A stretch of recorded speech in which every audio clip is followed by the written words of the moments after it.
Qatar Hammad बिन जसीम ने कहा, दोस्तों हमें ईरान से सीधे टकराना नहीं चाहिए, हमें ये युद्ध में पड़ना ही नहीं चाहिए।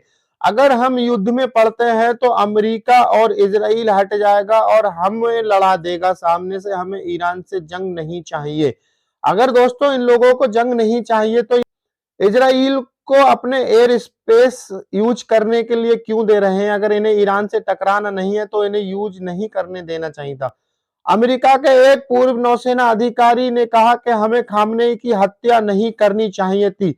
अब खामनेई के बाद जो उन्होंने जो नया नेता चुना है वो खामने से ही ज्यादा खतरनाक है। अब हमें ईरान से वार्ता करने का कोई भी अवसर नहीं मिलेगा। एक सऊदी अधिकारी का कहना है कि संयुक्त राज्य अमेरिका हमें छोड़कर चला गया है। अब हमें इजराइल और अमेरिका ने युद्ध में ढकेल दिया है और अमेरिका और इजराइल साफ निकल गया।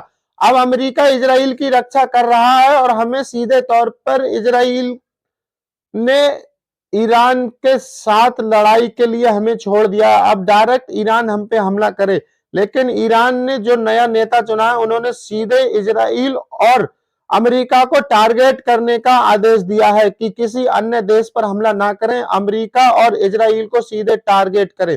ईरान के supreme leader Ayatollah Ali Khamenei की शहादत पर शिवसेना के संजय राउत ने कहा कि हमें ईरान के खामनेई के लिए शोक व्यक्त करना चाहिए। क्या हमारी सरकार अमेरिका और इजराइल से डरती है? ने एक बार फिर से तेल अवीव और इजराइल के दूसरे हिस्सों में बैलिस्टिक मिसाइलों से हमला किया है और हमले के बाद दोस्तों सारे लोगों को बंकरों में छुपने के लिए मजबूर कर दिया है। एक समय ऐसा आया कि इजराइल में भगदड़ मच गई और सारे लोग बंकरों में छुपने के लिए मजबूर हो गए। अलीगढ़ स्कूल बस का फर्श टूटा, नीचे गिरी छात्रा, टायर से कुचली और मौत। लापरवाही पर आरटीओ और आरआई सस्पेंड। अलीगढ़ के ढोलना क्षेत्र में एक स्कूल प्रबंधक और परिवहन विभाग की बड़ी लापरवाही ने एक मासूम बच्ची की जान ले ली है।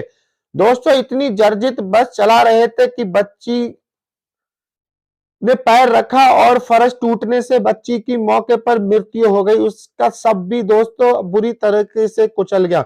ईरान का दावा, जवाबी हमले में हमने कम से कम 500 से अधिक जवानों को मार गिराया या फिर वो घायल हैं। दोस्तों हमारी एयर इंडिया ने भी बड़ा फैसला लिया है कि मिडिल ईस्ट में जाने वाली सभी उड़ानों को एक साथ रद्द कर दिया है कि मिडिल ईस्ट में काफी भयंकर लड़ाई छिड़ी हुई है, तो हम इस समय कोई भी एयर इंडिया की उड़ान वहां के लिए नहीं करेंगे। दोस्तों अगर आपको हमारी वीडियो अच्छी लगे तो आप हमें सपोर्ट कर सकते हैं।